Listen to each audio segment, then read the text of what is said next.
नमस्कार दोस्तों, स्टडी मस्ती चैनल पर आप सभी लोग का स्वागत है। और आज ये घटना चक्र फिजिक्स का लास्ट टॉपिक है। इसका मतलब ये नहीं कि लास्ट क्लास है, हो सके कि एक दो क्लास और हो सकती है। तो चलिए सीधी बात नो बकवास के कंसेप्ट पर हम लोग शुरू करते हैं। और ये पेश है आपके सामने पहला प्रश्न। इस प्रश्न का उत्तर दीजिए जल्दी जल्दी। तो जल्दी से बताइए इस प्रश्न का उत्तर आप लोग। काम बोलता है का मतलब कि आप काम करिए। ये अखिलेश यादव का नारा था। हाँ, ये है कि कई बार आजकल की सरकार में मस्ती के साथ रहिए बच्चों, टेंशन लेने से कुछ काम नहीं होता है। जल्दी जल्दी इस प्रश्न का उत्तर दीजिए आप लोग। The branch of physics that deals with the motion of very small particles is called. बताइए।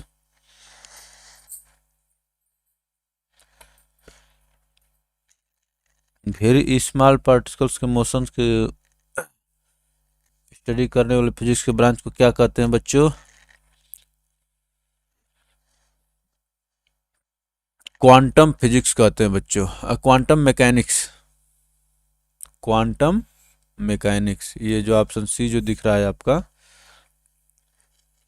यही जो होगा आपका करेक्ट आंसर होगा। वेरी स्मॉल पार्टिकल्स के मोशन को अध्ययन करने वाली फिजिक्स के ब्रांच को क्या कहते हैं बच्चों? Quantum mechanics. अब ये सब देख लिया करिए कि कौन सा क्वेश्चन किस साल आया है। अब ये बार बार कहने की जरूरत अच्छा नहीं लग रहा है कि आदमी क्वालिटी वर्क करिए। तो देखिए इसमें क्या कह रहा है कि quantum of mechanics is the branch of physics that deals with the motion of very small particles. चलिए क्वेश्चन नंबर 2 बताइए, जल्दी से इस प्रश्न का उत्तर दीजिए।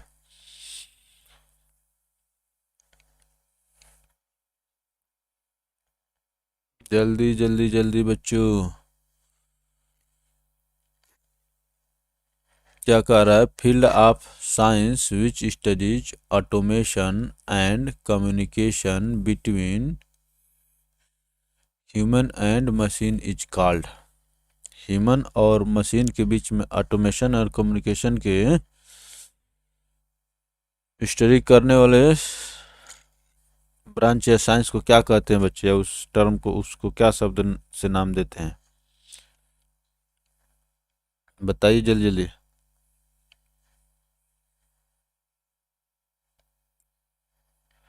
जल्दी जल्दी जल्दी बच्चों, क्या कहते हैं?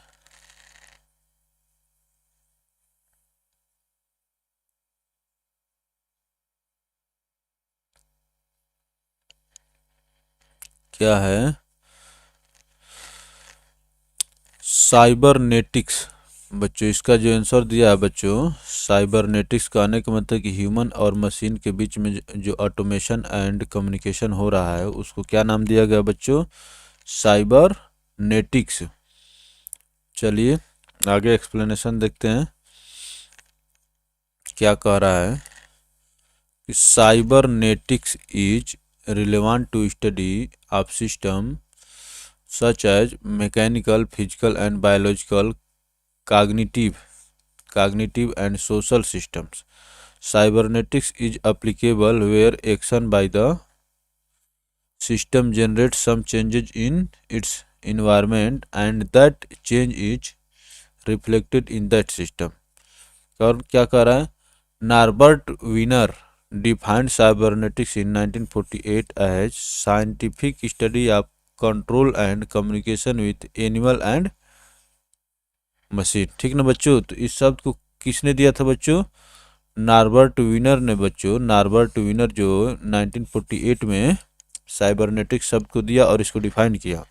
क्या कहा कि scientific study of control and communication in the animal and machine. Animal और मशीन के बीच में जो साइंटिफिक मैंने जो कम्युनिकेशन, उसका साइंटिफिक स्टडी जो बच्चों, उसको क्या नाम दिया गया? साइबरनेटिक्स। चलिए नेक्स्ट नंबर क्वेश्चन बताइए। सीधी बात, नो बकवास। भाई देखिए, जिसको पढ़ना है वही पढ़ेंगे, जिसको नहीं पढ़ना उसको 1000 बार भी कहेंगे वो नहीं पढ़ सकता है। तो much discussed guard particle is, बता रहा है कि गार्ड पार्टिकल जिसके बारे में चर्चा होती है, गार्ड पार्टिकल है क्या आखिर, बताइए बच्चों। Much discussed guard particle is, much discussed guard particle is क्या है बच्चों? गार्ड पार्टिकल क्या है बच्चों? Higgs boson. हिग्स बोसॉन जो आप देख रहे हैं ये बहुत चर्चा वाला शब्द था, guard particle. Guard particle, guard particle क्या बच्चों? Higgs boson. ये न्यूट्रिनो मेसान और लेप्टॉन्स नहीं है बच्चों, ठीक है ना। इसको भी देखते रहिएगा, थोड़ा सा इससे इंप्रेशन बनता है कि आप जो पढ़ रहे हो सही पढ़ रहे हैं नहीं पढ़ रहे हैं, वो कितना क्वेश्चन महत्वपूर्ण है। तो देखिए क्या कह रहा है कि Higgs boson is an elementary particle in the standard model of particle physics, ठीक है ना बच्चों। The hypothesis of its existence was given in 1964 but practically it was proved on March 14, 2013। In mainstream media, the Higgs boson has often been called the God particle, ठीक है ना बच्चों।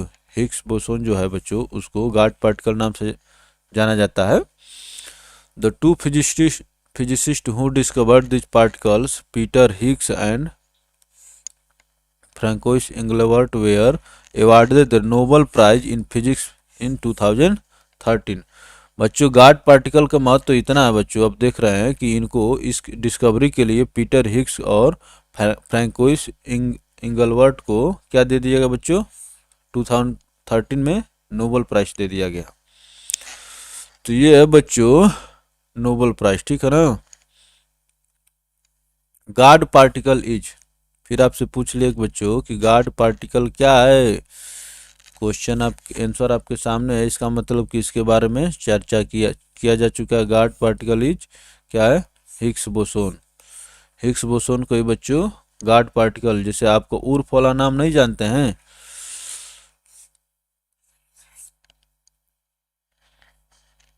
उर्फ वाला जो नाम होता है उसी को तो गार्ड पार्टिकल कहा जाने लगा। तो उर्फ वाला जो नाम होता है वो आपका चर्चित नाम होता है बच्चों, मेन जो होता है रियल नाम तो आपका पेपर वर्क वाला होता ही है। तो चलिए अगले प्रश्न पर चलते हैं। 5वें नंबर क्वेश्चन देखिए और इसका उत्तर दीजिए। Which one of the following pair is not correctly matched, इसमें से कौन जो पेयर जो है बच्चों करेक्टली मैच नहीं है, थोड़ा सा जल्दी जल्दी आप लोग बताइए इसको।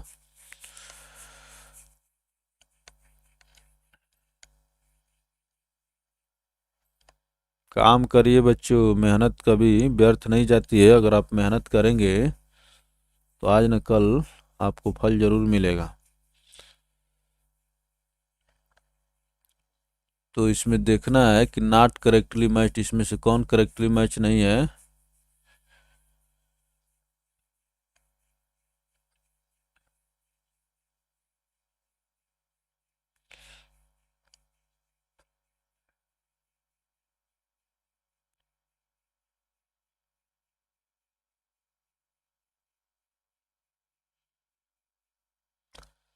बताइए बताइए बच्चों। चलिए अब आपका समय ख़त्म होता है। ऑप्टिकल फाइबर्स जो बच्चों लाइट वेव पर काम करते हैं, बात सही है।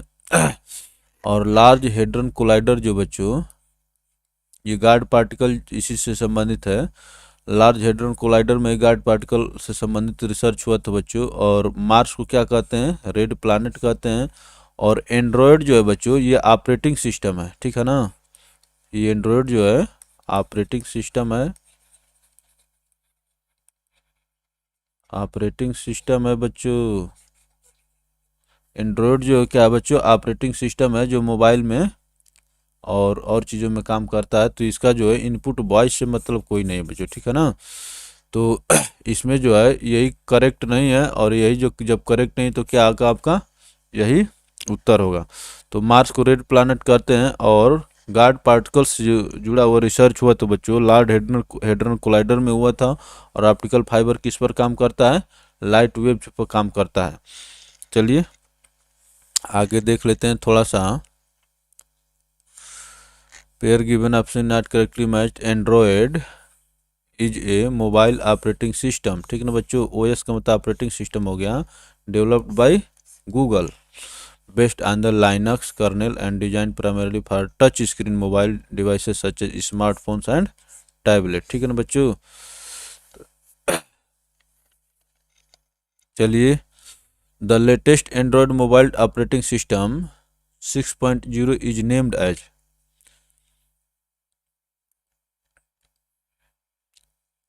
Operating system 6.0 is named as, बताइए बच्चों क्या नाम दिया गया था इसको। चलिए ये थोड़ा सा याद करने में कठिन क्वेश्चन लग रहा है, मैं इसको बता देता हूँ। 6.0 इज ए नेम्ड एज, इसको दिया गया था मार्शमालो।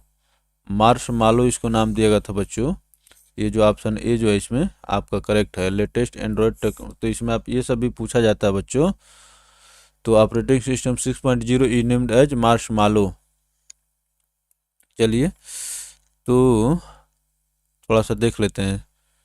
Android 6.0 Marshmallow was the sixth major version of the Android operating system, first unveiled in May 2015. It was officially released in Tantan.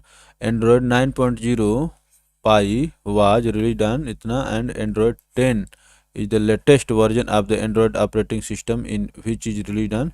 तो बच्चों Android 10 जो है बच्चों क्या है, सबसे लेटेस्ट है। ठीक ना, और ये कब लॉन्च किया गया बच्चों, सितंबर 19 में। एंड्रॉयड 10 जो है बच्चों सबसे लेटेस्ट है और ये 19 में लॉन्च किया गया है। तो चलिए अब देखिए, science of time measurement is, इस प्रश्न का उत्तर दीजिए बच्चों आप लोग। Science of time measurement is,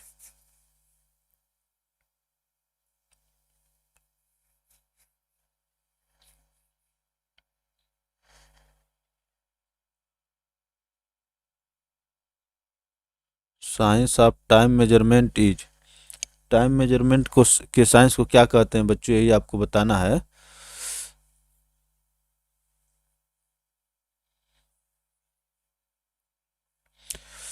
science measurement के टाइम टाइम को मेजरमेंट को बच्चों, टाइम के साइंस साइंस, देखो कंफ्यूजन हो गया बच्चों। साइंस ऑफ टाइम मेजरमेंट को क्या कहते हैं बच्चों, होरोलॉजी कहते हैं।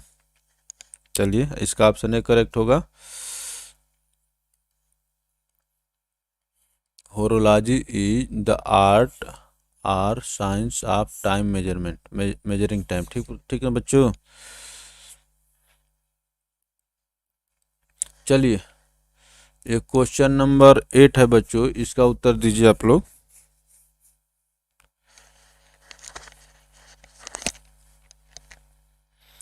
Study of friction and lubrication is,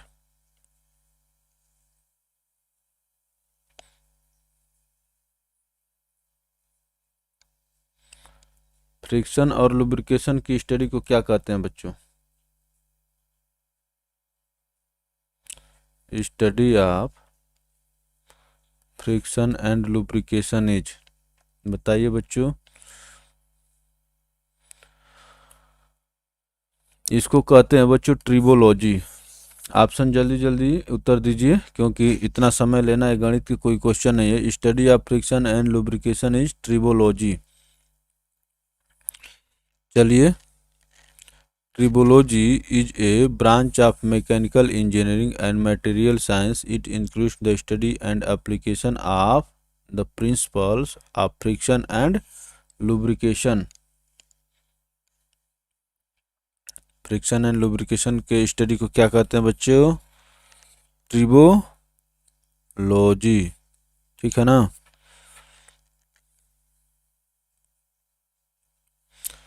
अब देखिए, in which field of science we will learn about white dwarf. White dwarf के बारे में बच्चों,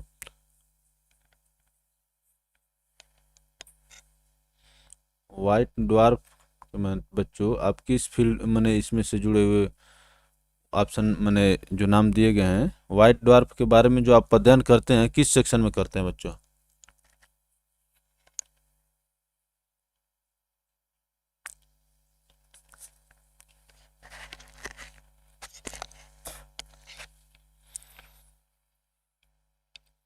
बताइए बच्चों, बताइए। व्हाइट ड्वार्फ जो बच्चों, थोड़ा सा इसको मैं देख रहा हूँ कि थोड़ा सा सेटिंग में जो बच्चों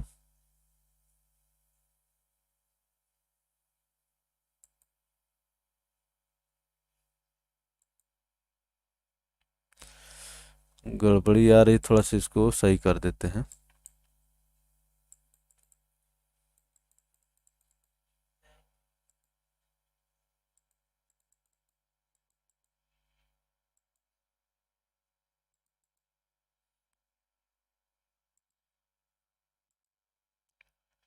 क्योंकि हमेशा परेशान करेगा, इसको सेट नहीं करेंगे बच्चों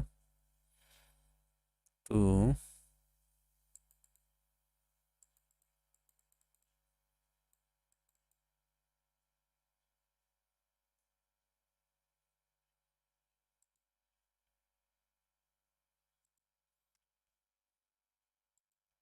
चलिए, अब हो गया बच्चों।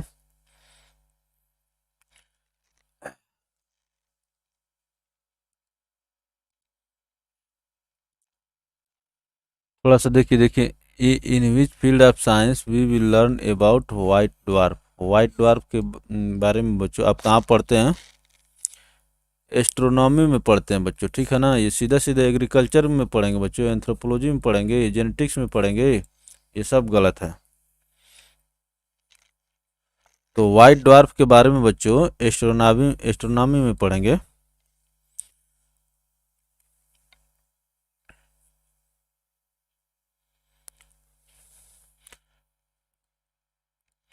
White dwarf is related to astronomy. It is also known as a degenerate dwarf.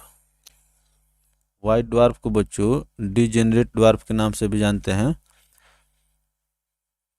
चलिए अगला प्रश्न, इस प्रश्न का उत्तर दीजिए आप लोग।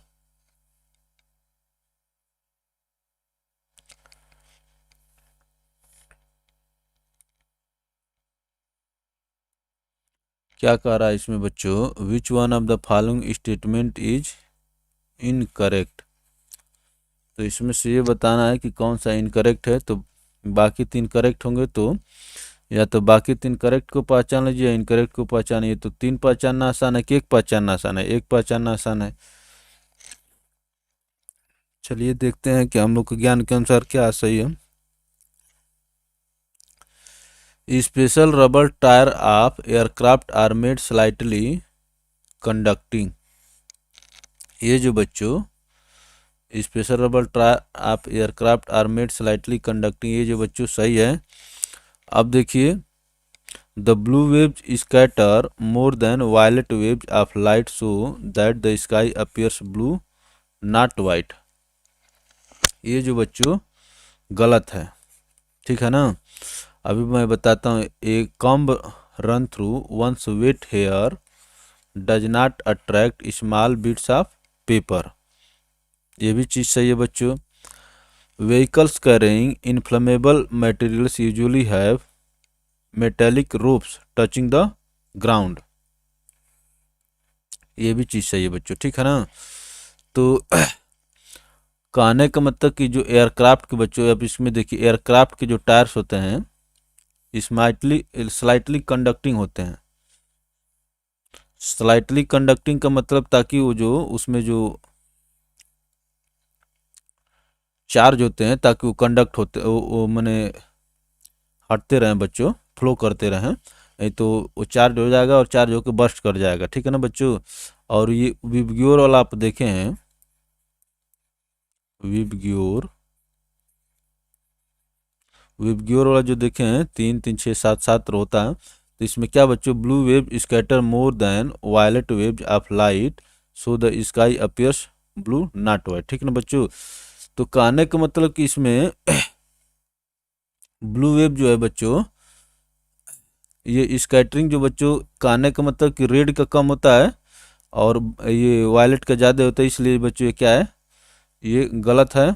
और ये कम्ब, एक अगर आप एक कंघी को बच्चों क्या कह रहा है, a comb run through once wet hair does not attract small bits of paper.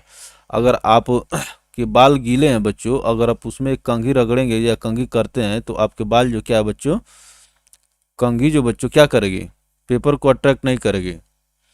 ये जो है बात बच्चों सही है। अगर आपके बाल सूखे रहते हैं तब अट्रैक्ट करते हैं, तो यहाँ पर नाट दिया इसलिए ये चीज़ क्या है, सही है। व्हीकल्स कैरिंग इनफ्लेमेबल मटेरियल्स, जैसे जो आप देखते हैं कि पेट्रोल और ये सब जो इनफ्लेमेबल मटेरियल को जो बच्चों जो व्हीकल्स होते हैं जो कैरी करते हैं उनमें रस्सी लगी रहती है ताकि टचिंग द ग्राउंड, ताकि वो बच्चों ये बर्न ना करे। तो इसके पीछे ये कारण था बच्चों, ठीक है ना। तो इसको क्या करते हैं, ऐसे इरेज कर देते हैं ताकि आपको साफ साफ नजर आए कि कौन सही है कौन गलत है।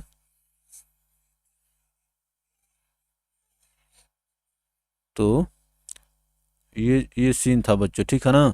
ये करेक्ट था, ये करेक्ट था, ये करेक्ट था, ठीक है ना। और ये जो बच्चों गलत था, इसलिए यही आपका आंसर होगा। ऑप्शन बी जो होगा आपका बच्चों आंसर होगा। चलिए देखते हैं आगे, देखते हैं क्या कह रहा है। Violet waves scattered more than blue waves of light. The main cause of sky appearing blue is the highest scattering of violet, indigo and blue colors. Rest options are correct बच्चों, ठीक है ना।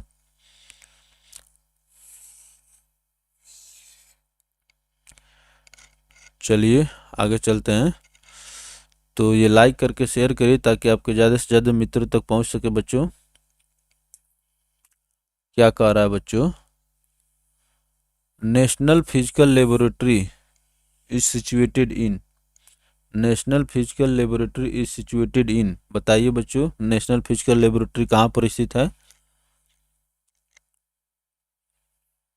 यूपी लोअर सबऑर्डिनेट 2009 में ये प्रश्न आया है।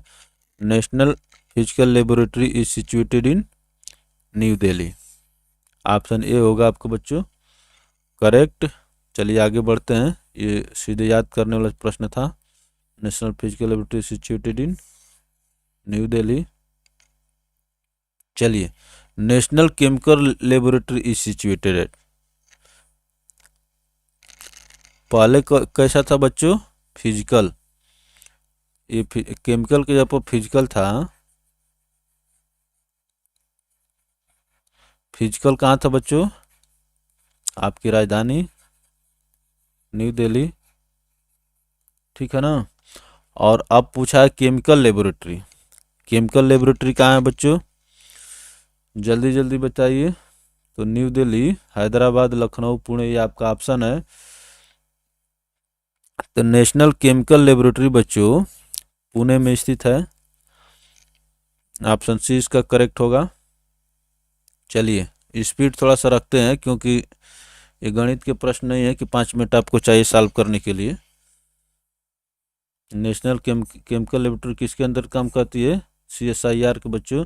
Pune was establish in 1950, is a constituent laboratory of council of science research, तो is a science and knowledge based research development and consulting organisation. CSR जो बच्चों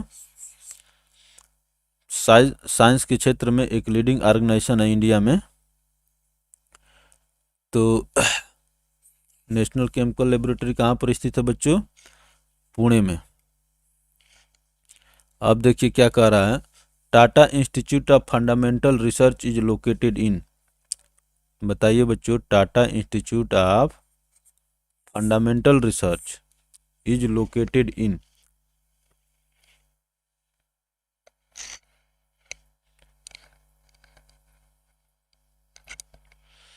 Tata institute of fundamental research is located इन कहाँ पर है बच्चों, टाटा का मुंबई में है स्थित बच्चों। Tata institute of fundamental research बच्चों मुंबई में है।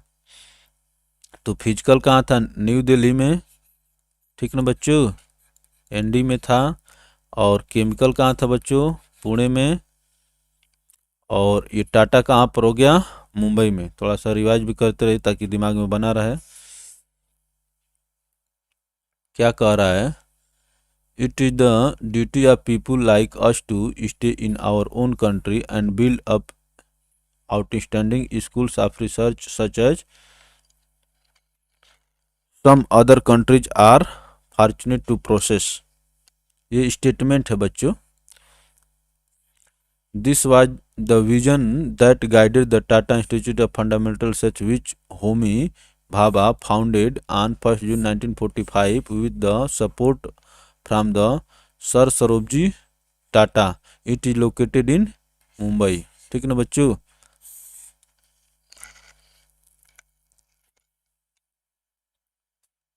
Tata institute of fundamental research कहाँ पर है बच्चों? मुंबई में। चलिए अगले प्रश्न पर चलते हैं। ये 1945 में स्थापित हुआ था बच्चों। Full form of laser is. Laser का फुल फॉर्म क्या है? मैं आपको अभी इससे पिछले वाले ही लेक्चर में बच्चों, एपिसोड में मैं आपको बताया था कि लेजर का फुल फॉर्म क्या होता है। जल्दी से इसको बताइए आप लोग। Full form of laser is. Laser का फुल फॉर्म क्या होता है इसको आप लोग बताइए।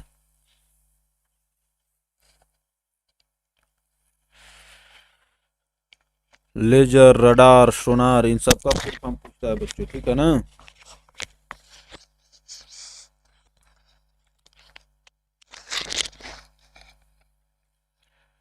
बताइए जल्दी जल्दी जल्दी जल्दी जल्दी बताइए। Light amplification.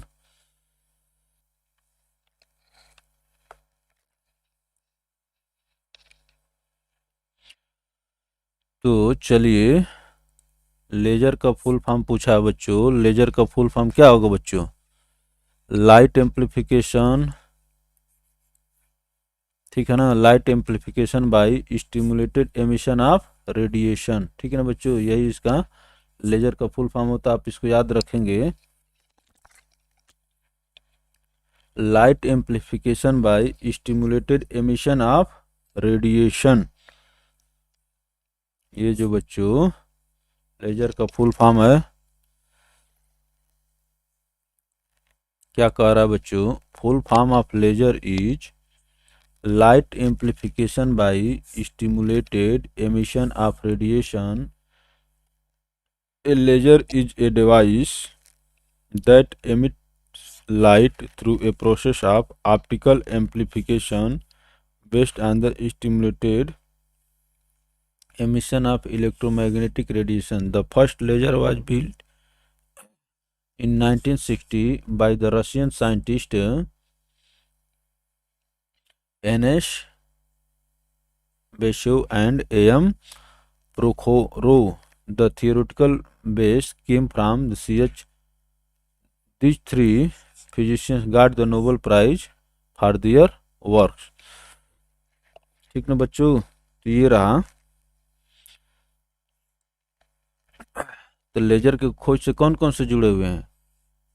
M Prokhorov, CH टावरेस and और कौन था? NS बशो। ये जो बच्चों तीन साइंटिस्ट हैं जो बच्चों लेजर के खोज से जुड़े रहे और इनको जो बच्चों नोबेल पुरस्कार दिया गया फिजिक्स का। Laser is a device for producing. Laser कैसी डिवाइस है बच्चों? Laser is a device for producing. Option दिया हुआ बच्चों, क्योंकि इससे पहले वाले क्वेश्चन में आप लोग पढ़े हुए आंसर दिया हुआ है। स्टिमुलेटेड रेडिएशन लेजर प्रोड्यूस करता है बच्चों। ठीक है ना? चलिए अगले प्रश्न पर चलते हैं, इसको देखते हैं। World highest ground based telescopic observatory is located at.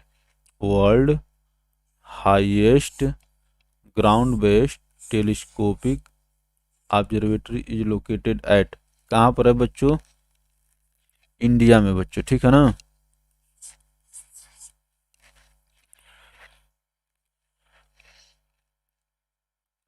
Presently, the University of Tokyo Atacama Observatory is the highest telescope observatory in the world, which is located in the altitude in Atacama Desert of northern Chile. But at the time of examination, India Astronomical Observatory was considered as the world's highest telescope observatory, which is located near the Leh in Ladakh at an altitude of 4500 metre बच्चों, ठीक है ना। तो जो लेह में स्थित है, लेह लद्दाख में, ले इन लद्दाख। तो इसको बताइए बच्चों, क्वेश्चन नंबर 17 को बताइए।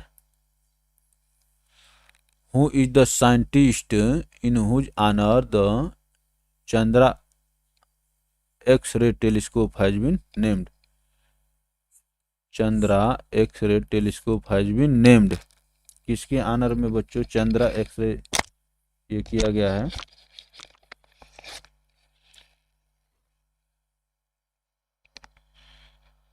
तो एस चंद्रशेखर का नाम आप लोग सुने थे, वही है बच्चों। चंद्रा कुछ जोड़ लीजिए, ठीक ना।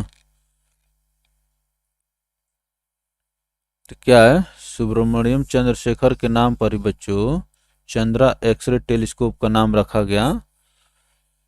तो ये IS 2001 में ये प्रश्न पूछा गया बच्चों।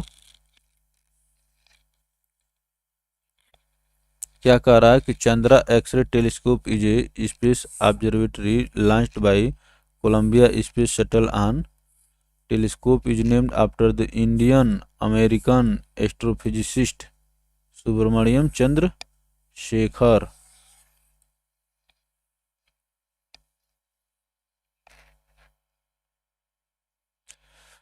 Who is the first astronaut in space. बताइए बच्चों, who is the first astronaut in space, कौन है बच्चों। Who is the first astronaut in space, बताइए। ये तो प्रश्न आपसे आशा किया जा सकता है, इस प्रश्न का उत्तर जो है बच्चों आशा किया जा सकता है।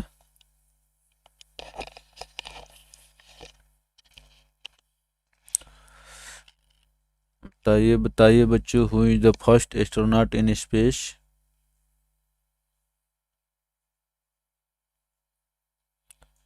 तो यूरी गगारिन जो है बच्चों, इनको फर्स्ट एस्ट्रोनॉट ऑफ स्पेस के रूप में जाना जाता है। चलिए देखते हैं क्या एक्सप्लेनेशन बता रहा है। घटना चक्र का एक्सप्लेनेशन बहुत बेहतरीन होता है बच्चों। 1961 astronaut Yuri Gagarin became the first human in space by Vostok first Russian spacecraft. Astronaut Alan Shepard became the first American in space less than a month later. तो हमको इन्हीं को जानना है, यूरी गगारिन को जानना, अमेरिकन थोड़े जानना है। तो जो भाई विश्व में प्रथम है उसी को याद रख लिया जाए, अपने देश में प्रथम है उसको याद रख लिया जाए। अब हर एक देश का अलग अलग याद रखना संभव नहीं है। तो यूरी गगारिन जो बच्चों 1961 में ओस्टक प्रथम जो रशियन स्पेसक्राफ्ट था, इसके माध्यम से बच्चों पहले एस्ट्रोनॉट बने जो स्पेस में गए थे। अब देखिए क्या कह रहा है, who among the following is the world first woman cosmonaut. First woman cosmonaut कौन था बच्चों। वुमन महिला, ठीक ना बच्चों। बताइए, ये प्रश्न देखिए पूछा गया, ये पूछा जाता है बच्चों, कुछ स्टैटिक प्रश्न भी पूछे जाते हैं। तो फर्स्ट वुमन कॉस्मोनॉट कौन था बच्चों वर्ल्ड में। तो आप लोग नाम सुने होंगे वैलेंटीना तेरेस्कोव। वैलेंटीना तेरेस्कोव बच्चों कौन से ऑप्शन में दिया हुआ है, ऑप्शन सी में दिया हुआ है, यही आपका करेक्ट आंसर होगा। ये पहली महिला थी जो स्पेस में गई थी। यूरी गगारिन पहले पुरुष थे बच्चों। क्या कह रहा है, Russian astronaut Yuri Gagarin was the first male astronaut in space while Valentina Tereshkova Russian cosmonaut became the first woman to fly to space when she launched on the Vostok 6। ये किससे गए थे बच्चों? ओस्टक प्रथम से गए थे।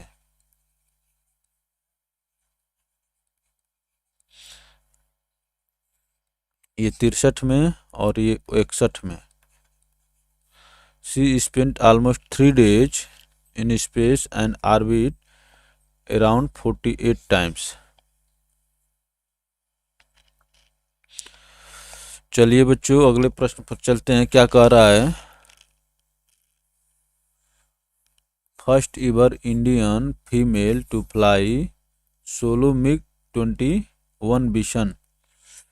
कौन बनी बच्चों प्रथम भारतीय महिला? तो ये जो करंट का क्वेश्चन था बच्चों, देख रहे हैं कि मेन 17 में पूछा गया है। ये अवनी चतुर्वेदी थी बच्चों जो MiG-21 उड़ाई थी बच्चों, ठीक ना। अवनी चतुर्वेदी। क्या कह रहा है कि flying officer Avani Chaturvedi created history by becoming first Indian women pilot of Indian air force to complete a solo flight in MiG-21 mission fighter aircraft on कब बच्चों? 2018 में। तो अवनी चतुर्वेदी का नाम आप लोग अगर हाल साल में करंट में पढ़े होंगे तो जरूर सुने होंगे। ये पहली महिला थी जो बच्चों MiG-21 को उड़ाई थी अकेले, solo flight. The moon is a. Question number 21 बताइए बच्चों। क्या मून एक स्टार है, क्या एक प्लैनेट है, क्या एक सैटेलाइट है, क्या एक मेटियोराइट है?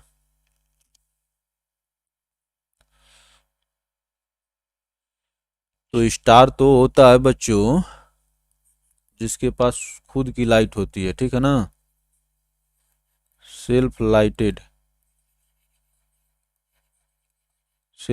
होता है स्टार। और जो स्टार्स का चक्कर लगाते हैं उनको प्लैनेट कहते हैं, और जो प्लैनेट का चक्कर लगाते हैं उसको सैटेलाइट कहते हैं बच्चों। तो मेटेराइट तो अलग कंसेप्ट है। तो हमें लगता है कि मून के अपने पास जो बच्चों देखिए मून के पास अपना लाइट नहीं है।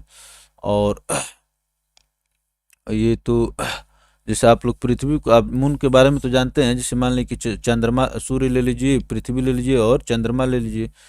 तो ये हो गया सूर्य, ये हो गई पृथ्वी, ठीक ना, अर्थ, सन, और ये क्या हो गया बच्चों? मून। तो जो मून जो सैटेलाइट का जो प्लैनेट का जो बच्चों चक्कर लगाते हैं उनको क्या कहते हैं? सैटेलाइट कहते हैं। तो मून एक क्या है बच्चों?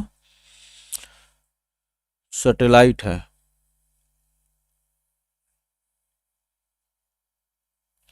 ये जो बच्चों ऐसे तो आप लोग इसको समझ रहे होंगे। Moon is earth's only natural satellite. It is fifth largest satellite in our solar system. कौन सा है बच्चों? Fifth largest satellite in our solar system. और पृथ्वी का केवल एक नेचुरल सैटेलाइट है बच्चों। वैसे तो बहुत रोज सैटेलाइट छोड़े जा रहे हैं लेकिन वो नेचुरल नहीं है। तो चलिए इसका मतलब आप समझ रहे होंगे। वीडियो को शेयर करिए, लाइक करिए ताकि आपके ज़्यादा से ज़्यादा मित्रों तक पहुंच सके और आपको नोटिफिकेशन मिलता रहे। इसके लिए सब्सक्राइब करके घंटी के आइकन को प्रेस कर दीजिए। Who is the author of nuclear reactor time बम। ये किताब है बच्चों न्यूक्लियर रिएक्टर टाइम बम। इसके लेखक कौन है? तो ऑथर कभी चेंज नहीं होंगे, वही रहेंगे बच्चों। तो इसलिए इस प्रश्न को याद रखना जरूरी है। न्यूक्लियर रिएक्टर टाइम बम, इस पुस्तक के लेखक कौन है बच्चों? तक्षी हिरोश जो बच्चों इस किताब के लेखक हैं। न्यूक्लियर रिएक्टर टाइम बम जो किताब है उसके लेखक हैं तक्षी हिरोश। देखिए क्या कह रहा है। Takashi Hirose is the author of the book nuclear reactor time bomb which he wrote in 2010। जो उन्होंने 2010 में लिखा था बच्चों। क्वेश्चन नंबर 23 देखिए बच्चों। ये हम लोग मिसलेनियस सेक्शन पढ़ रहे हैं। मिसलेनियस का मतलब इससे पहले ये सब क्वेश्चन, इससे से जुड़े हुए क्वेश्चन जो आप लोग पहले पढ़ चुके हैं। तो इसको बताइए,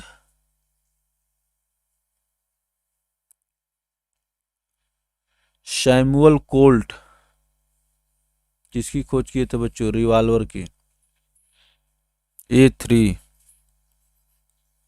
रिवाल्वर की खोज किसने किया था बच्चों? सैमुअल कोल्ट ने किया था। और डायनामाइट की खोज किसने किया था? अल्फ्रेड नोबल ने किया था। B first. चलिए, तो बी फर्स्ट दोनों में दिया हुआ है। अब देखते हैं बच्चों, सी का देखते हैं। Law of cooling, law of cooling किसने दिया था बच्चों? न्यूटन ने दिया था।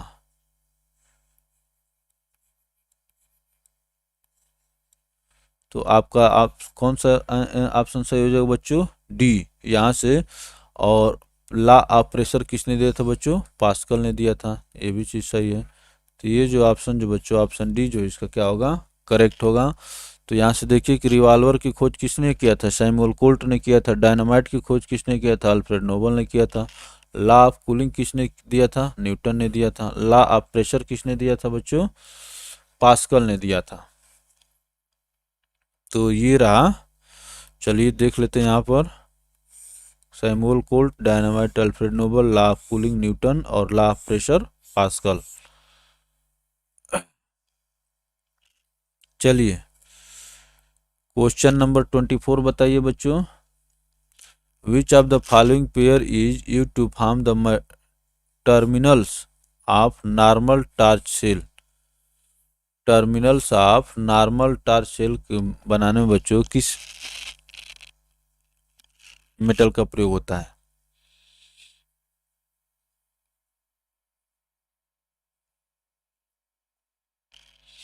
Terminal of normal torch cell, तो इसमें जो होगा बच्चों जिंक और कार्बन। जिंक और कार्बन जो बच्चों आपका सही उत्तर होगा।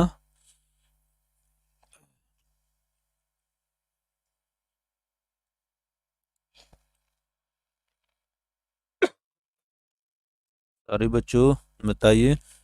Generally dry cells are used in torch whose anode is made of zinc while the cathode is made of carbon. तो कैथोड किसका बना होता है बच्चों? कार्बन का। और एनोड किसका बना होता है? जिंक का। ड्राई सेल्स में बच्चों जिंक और कार्बन का प्रयोग किया जाता है, ठीक ना? क्योंकि कैथोड जो होता है बच्चों कार्बन का बना होता है और एनोड जो है बच्चों जिंक का बना होता है। GIF stands for, GIF stands for, बताइए बच्चों, ये कंप्यूटर से रिलेटेड प्रश्न है। आप लोग अगर कोई पिक्चर को सेट हम कंप्यूटर में सेव करते होंगे तो JPG PNG GIF पूछता है, तो उसी में उसी संदर्भ में पूछ रहा है कि GIF स्टैंड्स फॉर, बताइए बच्चों। GIF का फुल फॉर्म क्या होता है बच्चों? तो ग्राफिकल इंटरचेंज फॉर्मेट, यही जो ऑप्शन सी होगा बच्चों आपका करेक्ट होगा। ग्राफिकल इंटरचेंज फॉर्मेट होता है GIF का फुल फॉर्म। ये उत्तराखंड PCS प्री द्वारा 7 में प्रश्न पूछा हुआ है बच्चों, देखते चलिए। GIF stands for Graphics Interchange Format. It is a computer file format used for image and simple animation.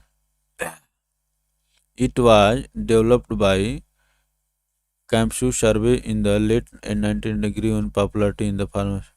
It allows high quality, high resolution graphics to be displayed on a variety of graphics hardware.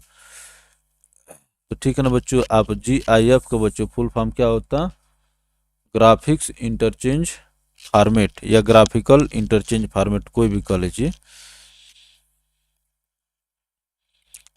तो GPS stands for which one of the following, बताइए बच्चों GPS का full form क्या होता है? आप लोग GPS GPS GPS सुनते रहते हैं, तो GPS stands for which one of the following. GPS का बताइए बच्चों। 2015 का ये पीसीएस मेंस का प्रश्न बच्चों। तो ग्लोबल पोजीशनिंग सिस्टम, ये पुलिस नहीं होगा, पोलर नहीं होगा, पैसिफिक नहीं होगा बच्चों, ठीक है ना, जनरल। तो जीपीएस का फुल फॉर्म क्या होगा बच्चों? Global positioning system. Option C इसका क्या होगा? Correct. GPS means Global Positioning System is a space-based navigation system. It was developed by the US Department of Defense. It became fully operational from 1995, 1995 से बच्चों fully operational हो गया। ATM means, जो आप देखते हैं बच्चों, एटीएम एटीएम तो सभी लोग उपयोग करते हैं पैसा वैसा निकालने के लिए। हमें लगता है कि सबको कोई नहीं सुना होगा। हम सही बोल रहे हैं कि गलत बोल रहे हैं, इसको आप बताइए। एटीएम मीन्स, एटीएम का फुल फॉर्म क्या होता है बच्चों? जल्दी से आप लोग बताइए।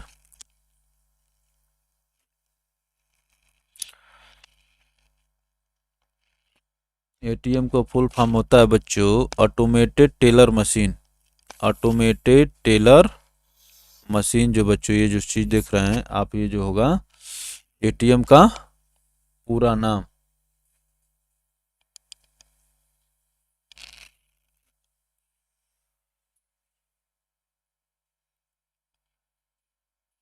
क्या कह रहे हैं?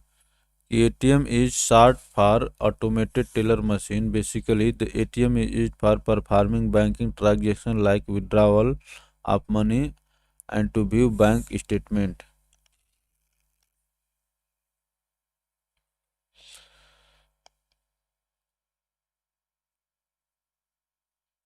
तो बताइए बच्चों, क्वेश्चन नंबर 28 आपके सामने है। एसर्शन एंड रीजन, कथन और कारण आपके सामने है बच्चों।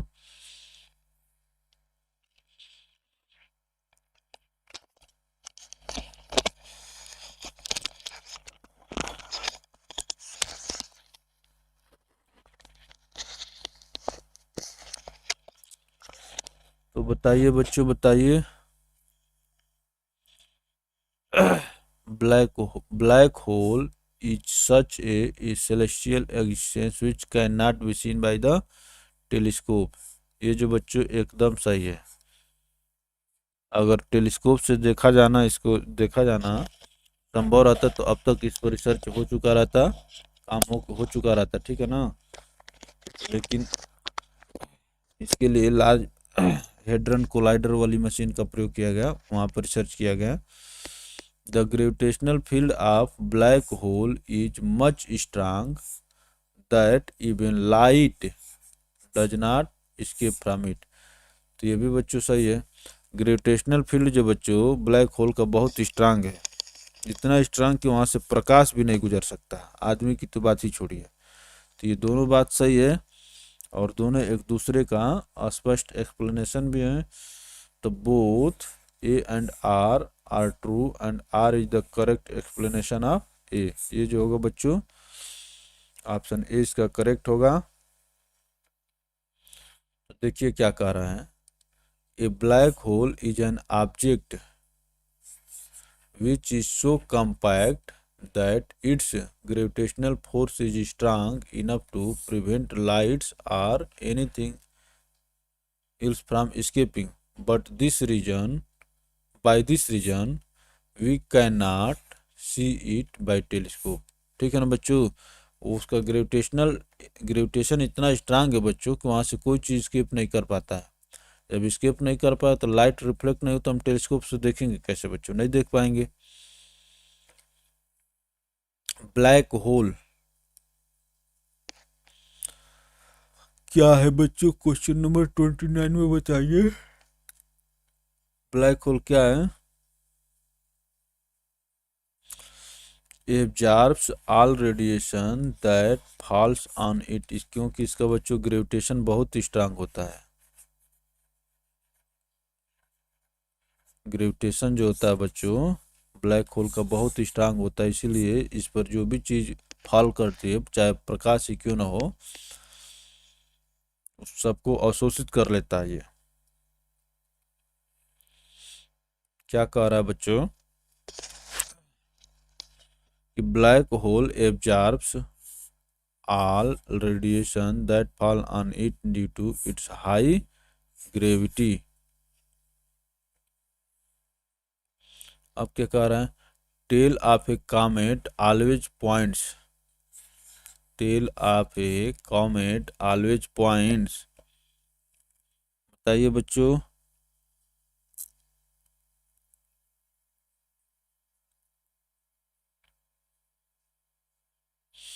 Tail of a comet always points, इसमें होगा बच्चों अवे फ्रॉम द सन। जैसे मान लीजिए कि सन है और ये जो है बच्चों कॉमेट है, ये पूंछ है बच्चों, खास तौर से नहीं नहीं इसको ऐसे करते हैं,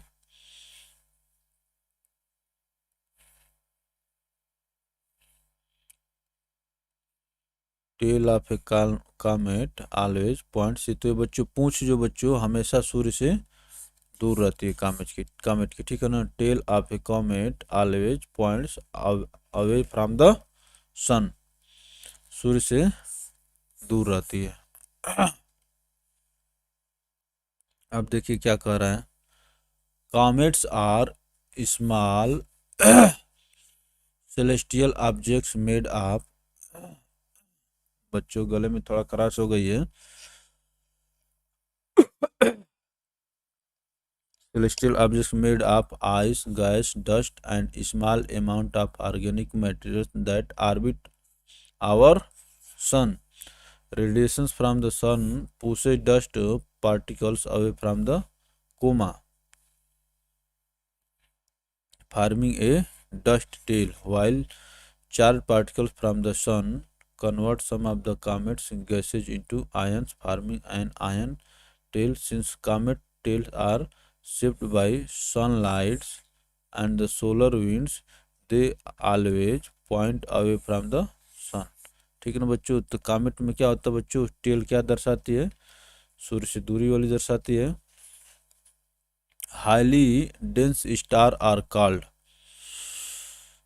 जिन स्टार्स की बच्चों डेंसिटी ज़्यादा होती है उनको क्या कहा जाता है,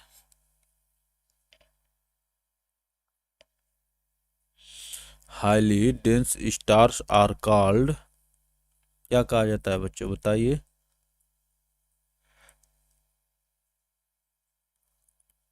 न्यूट्रॉन स्टार्स कहा जाता है बच्चों, highly dense stars are called neutron stars, highly dense stars are called neutron stars.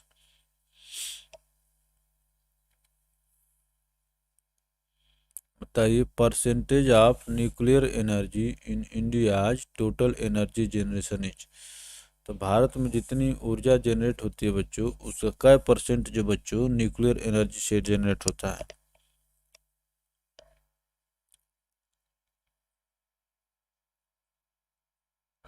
8 का प्रश्न बच्चों, और न्यूक्लियर एनर्जी का जनरेशन रोज रोज चेंज नहीं होता है, इतना आसान नहीं है, तो ये बच्चों 3% है।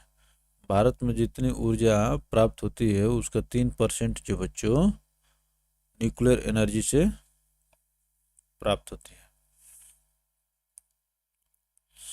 The nuclear power is fourth largest source of energy in India after thermal, hydro electrical and renewable source of energy, ठीक है ना। Thermal, hydro source of energy, the percentage of nuclear energy India total energy generation was about 3% in the question according to total there are 20 nuclear reactors operational in India, ठीक है ना बच्चों। Total capacity is which is only इतने percent total energy generation. अब वर्तमान में है जो बच्चों ये एक 1.9% रह गया है, और कितने हैं 22 जो है बच्चों न्यूक्लियर रिएक्टर जो है ऑपरेशनल हैं, जो ऊर्जा प्राप्त वो कर रहे हैं, प्रोड्यूस कर रहे हैं। तो ये चीज़ घट रहा है। घटने का कारण क्या है बच्चों? क्योंकि मैं डिमांड और जनरेशन बढ़ी है। भाई आप तो सेम रहे, न्यूक्लियर एनर्जी तो सेम रही, इसीलिए बच्चों पहले 3% थी, अब एक 1.9% रह गई है। अब देखिए क्या कह रहा है, विच technology of the 21st century can do wonders in device miniaturisation. ये प्रश्न है बच्चों, अभी कल या परसों वाले लेक्चर में मैं आपको बताया हूँ।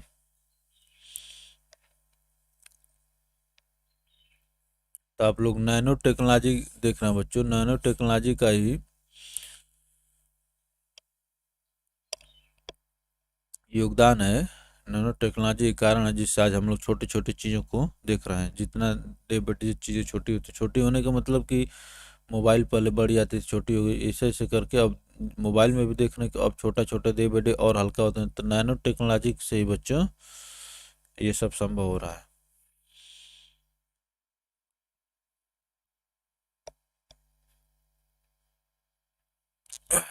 तो क्या कह रहा है, nano technology is science, engineering and technology conducted at the nano scale, which is about 1 to 100 nanometers, 1 nanometer for 10 to the power 9 meters. With the help of nanotechnology we can easily make micro accessories and equipments.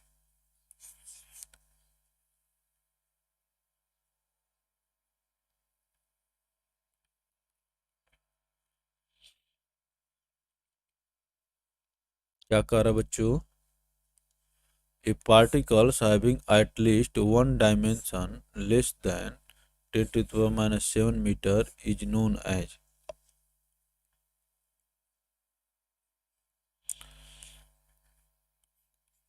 10 to the power 9 क्या होता है बच्चों? ये nano होता है। 1 nano by 10 to the 9 metre. तो ये जो है बच्चों less than -7 metre is known as, क्या होगा बच्चों? वो पार्टिकल से बच्चों नैनो पार्टिकल ही होंगे। अभी हम लोग इससे पहले पढ़े हैं।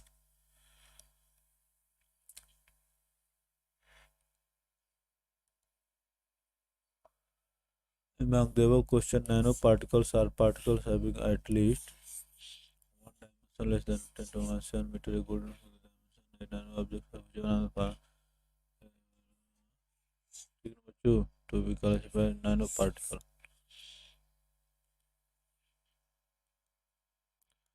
Size of the nanoparticle ranges between 1 nanometre to 100 nanometre. अभी हम लोग पढ़े हैं।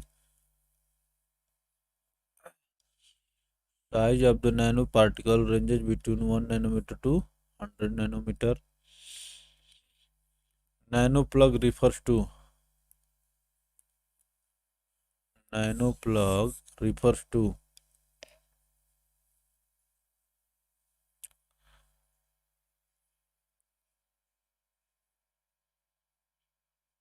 nanoplug refers to a small hearing aid,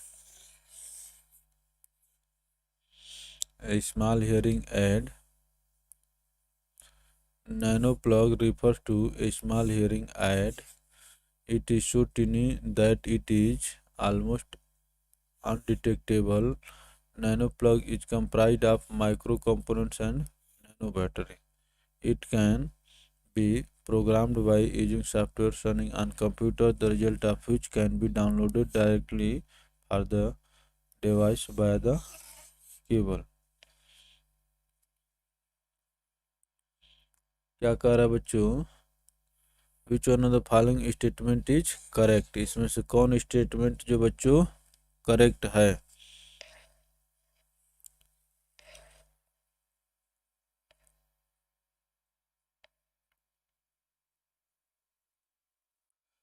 तो इसमें से बच्चों ऑप्शन बी जो देख रहे हैं, nano ear can detect sound as low as 60 decibel. ये होगा बच्चों करेक्ट होगा, और जो बच्चों क्या है सब इनकरेक्ट है। ठीक है ना। Nano ear can detect sound as low as 60 decibel.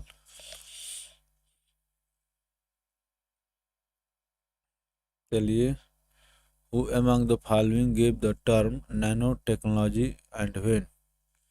Nano technology जो शब्द दिया गया बच्चों किसके द्वारा और कब।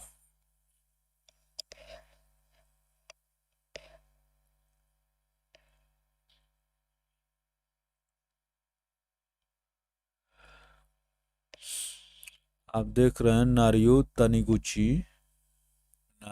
तनिगुची जो देख रहे हो 1974 में, इन्हीं ने बच्चों नैनो टेक्नोलॉजी शब्द नाम दिया, और कब 1974 में। नारियो तनिगुची जो देख रहे हैं बच्चों 1974 में नैनो टेक्नोलॉजी शब्द दिया। Nario Taniguchi was a professor at Tokyo University. He used the term nanotechnology for the first time in his research paper published in 1974.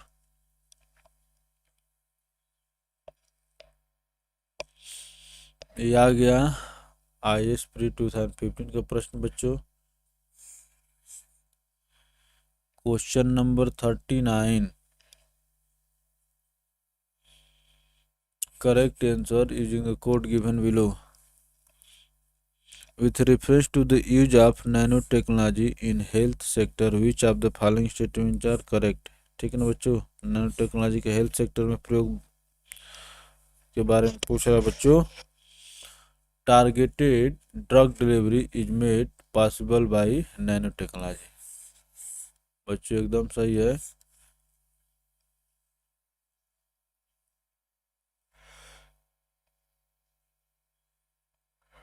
Nano technology can largely contribute to gene therapy. ये भी क्या है बच्चों सही है। तो आप दोनों सही है, तो बोथ किस में करेक्ट है बच्चों, ऑप्शन सी में है बच्चों करेक्ट है।